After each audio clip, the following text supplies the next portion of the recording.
You've published extensively on the power of narrative interventions.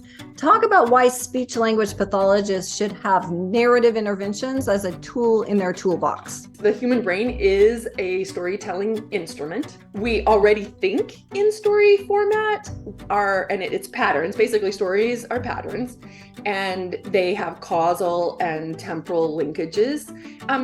They vary based on the linguistic community. Spanish versus English, French, Russian. Those things are different, but the same patterns exist across these languages. Because narratives are already the way we think, and kind of like our brain already works, it's a way to leverage something we're already inclined, we're like kind of primed to do it. We use personally themed stories specifically because when we do that, children's brains are more activated when they can relate to it. They experience in their brain the same activation as if they experienced that themselves.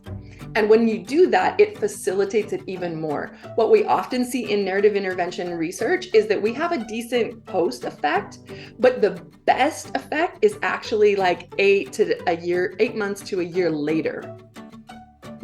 You know why? It's because our brains have the ability to have an impressionable, lasting effect. And we've given them that generative tool to be able to learn better. Right? So narrative intervention specifically is going to have a super high impact. And it contains all the oral academic language features, words, sentences, and discourse.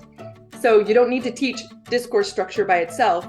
You don't need to teach academic vocabulary by itself or in isolation. You actually can teach it all in an integrated way. So while I'm teaching stories, so let's say we're practicing retelling of stories, they're learning the discourse structure, the sentence structures, as well as the words. And you get it all for free in one activity.